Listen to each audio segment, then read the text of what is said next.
Social media के मेरे दोस्तों, आपको सुनीत गोस्वामी का सादर नमस्कार।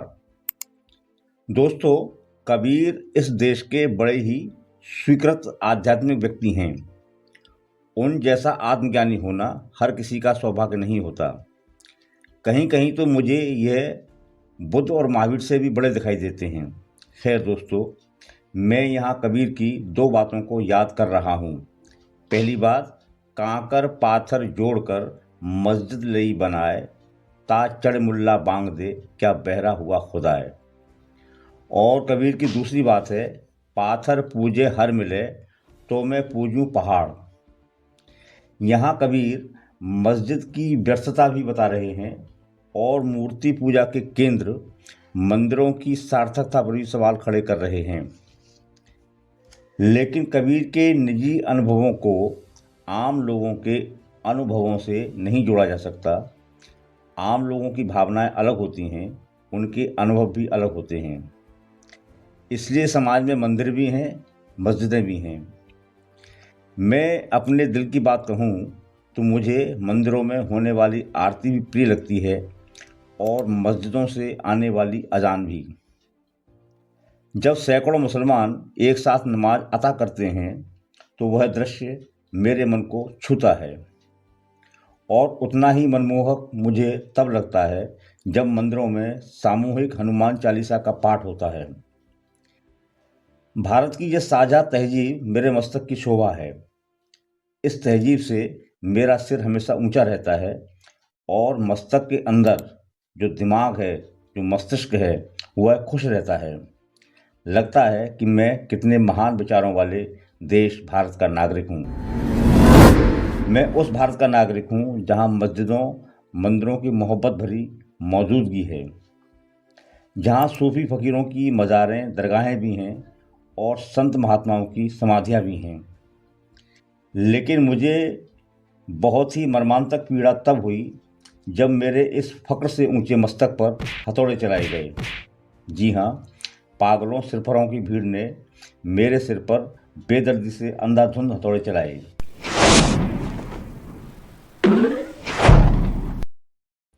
मैं बयां कर रहा हूं 24 जनवरी 2026 की रात की। इस रात बहुत ही सच्चे मुस्लिम फ़कीर बुल्ले शाह बाबा की मज़ार पर हिंदू रक्षा दल के उपद्रवियों ने हथौड़े चलाकर उसे तहस नहस कर दिया। मार पे देखे मार।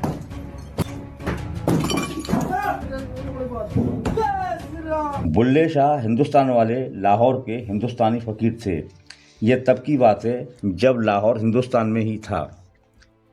इनका जन्म 1680 में हुआ था और मृत्यु 1757 में। जन्म से मृत्यु तक बुल्ले शाह भारतीय या हिंदुस्तानी ही थे। देश के विभाजन के बाद वे पाकिस्तानी हो गए। बुल्ले शाह के चाहने वालों में हिंदू, मुसलमान, पंजाबी सभी हुआ करते थे। दार्शनिक और फ़कीर बुल्ले शाह कवि भी थे। बोलचाल की पंजाबी भाषा में कविताएं किया करते थे। इनका वास्तविक नाम सैयद अब्दुल्ला शाह कादरी था, लेकिन इन्हें पहचाना बुल्ले शाह के नाम से ही जाता था। दोस्तों, यहाँ एक बात और जान लीजिए कि जहाँ हिंदू मुसलमानों के बीच भाईचारा, सद्भाव और प्रेम बहुत पुराना है, तो वहीं इनके बीच नफ़रत और दुश्मनी के बीज भी बहुत पुराने हैं। बुल्ले शाह के ज़माने में भी यह सब होता रहता था।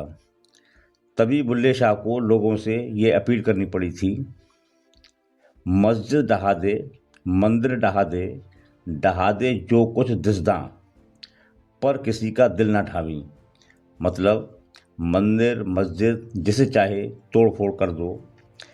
इस संसार में जो भी दिखाई देने वाली चीज़ है, किसी को भी तोड़ दो, ढहा दो, पर किसी इंसान का दिल कभी मत तोड़ना। और मज़े की बात देखिए कि ऐसे समदर्शी, सद्भावी और परमात्मा को नमन करने वाले फ़कीर की मज़ार को ढहाने का काम किया गया।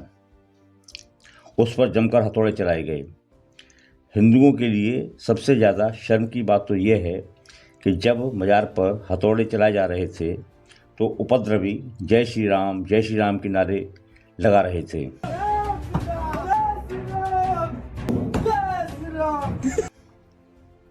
क्या मजाक तोड़ने वालों की कभी राम से कोई मुलाकात हुई है?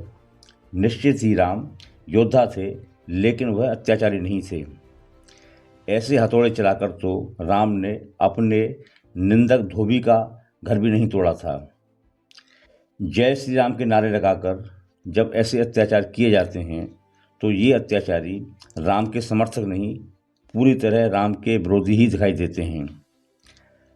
नफरत की आग में जल रहे होते हिंदू संगठन जब किसी मस्जिद, मजार या दरगाह पर तोड़फोड़ का हमला करते हैं तो अक्सर उनके पास दो झूठी दलीलें होती हैं कि यहाँ पहले मंदिर था या फिर यह सरकारी जगह पर अतिक्रमण से बनी हुई है। लेकिन इस बुल्ले शाह की मजार पर ऐसा कोई भी आरोप नहीं था। यह एक निजी स्कूल की ज़मीन पर स्कूल के अंदर बनी हुई थी, फिर भी इसे तोड़ा गया और इसके लिए बेहद ही बेहूदे तर्क दिए गए। मजार पर हथौड़े चलाने का जिम्मा हिंदू रक्षा दल ने लिया है। गौरतलब है कि बुल्ले शाह की मजार उत्तराखंड के मसूरी जिले के बाला हिसार में बनी हुई है। हिंदू रक्षा दल के अध्यक्ष पिंकी चौधरी ने कहा है कि उत्तराखंड देवभूमि है, यहाँ मज़ारों, मस्जिदों या मदरसों का क्या काम। मुसलमान तो दानव हैं, देवभूमि में दानव नहीं होने चाहिए। देवभूमि में किसी दानव की निजी संपत्ति नहीं हो सकती। देखिए, मेरे कार्यकर्ताओं ने जो किया है वो ठीक किया है। देवभूमि पर पीर मजार का क्या मतलब है? देवभूमि पर अवैध मस्जिद, मदरसों का क्या मतलब है? तो इसीलिए मेरे कार्यकर्ताओं ने बहुत अच्छा काम किया है। उस पर पहले भी बवाल हो रहा था, उन्होंने बवाल से बचते हुए जाकर के सीधा ध्वस्त करने का काम किया है।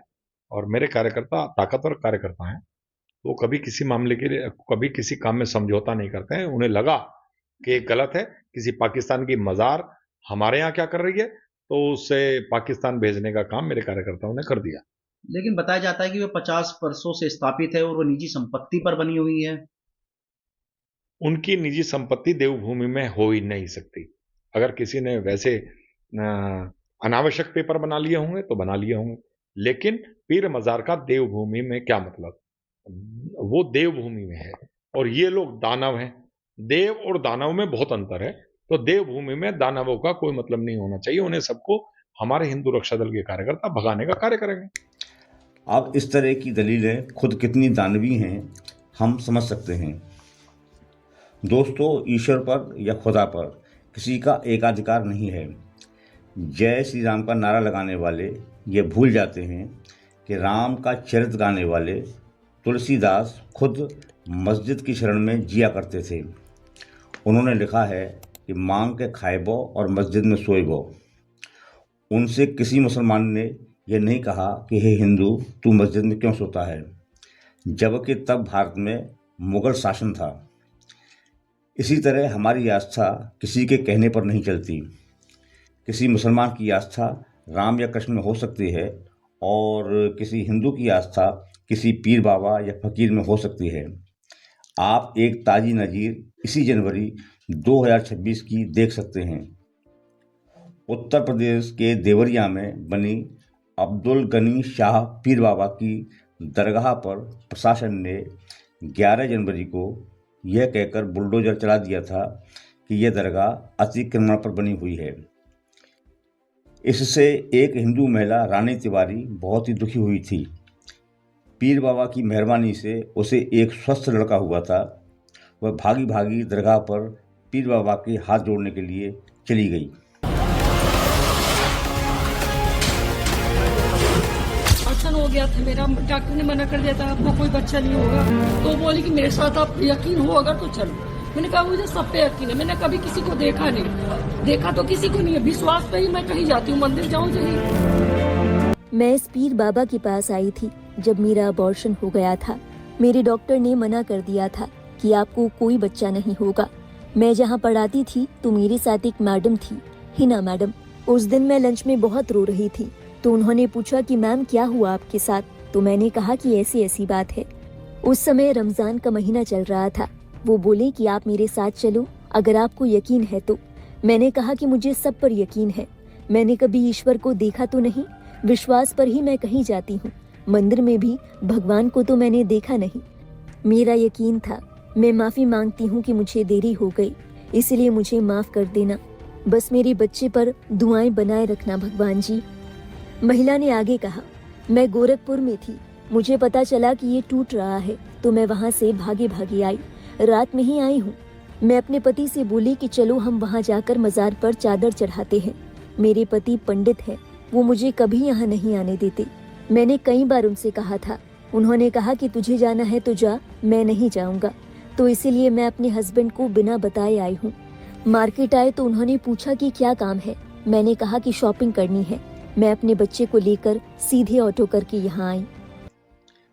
तो दोस्तों, बात इतनी ही है कि मेरे प्यारे देश भारत में नफरत की ये खेती बिल्कुल न की जाए। ये खेती न हिंदू करें, न मुसलमान करें, न ईसाई करें, न सिख करें। और वैसे भी भाईचारे, प्रेम और सद्भाव को कोई हथौड़ा नहीं तोड़ सकता। बुल्ले शाह की मज़ार पर जो हथौड़े चलाए गए हैं वो एक तरह से मुझ पर ही चलाए गए हैं, लेकिन कितनी भी भीड़ हथौड़े चलाकर मुझे नहीं मार सकती, मतलब मेरे सद्भाव को नहीं मार सकती। शासन प्रशासन को भी चाहिए कि वे ऐसे हथौड़ों को कड़ाई से रोकें। मसूरी के पुलिस प्रशासन ने हिंदू रक्षा दल के कुछ उपद्रवियों पर केस दर्ज किया है। मिली थी कुछ दो लोगों द्वारा जो एक धार्मिक संरचना को तोड़फोड़ की गई है और इस पर जो है एक धर्म समुदाय के लोग भी थाने पहुंचे थे, उनके द्वारा एक तहरीर दी गई। तहरीर के आधार पर जो है धार्मिक इस तरह को उन्माद फैलाने में जो है मुकदमा दर्ज कर लिया। अब देखना होगा कि अपराधी कब और कितने दंडित होते हैं। दोस्तों, आज की चर्चा में बस इतना ही। मेरा आग्रह है कि ऐसी ही वैचारिक चर्चाओं में बने रहने के लिए आप मेरे चैनल को सब्सक्राइब करें, घंटी का बटन दबाएं और इस वीडियो को ज़्यादा से ज़्यादा शेयर करें। आपका बहुत बहुत आभारी, सुनील गोस्वामी।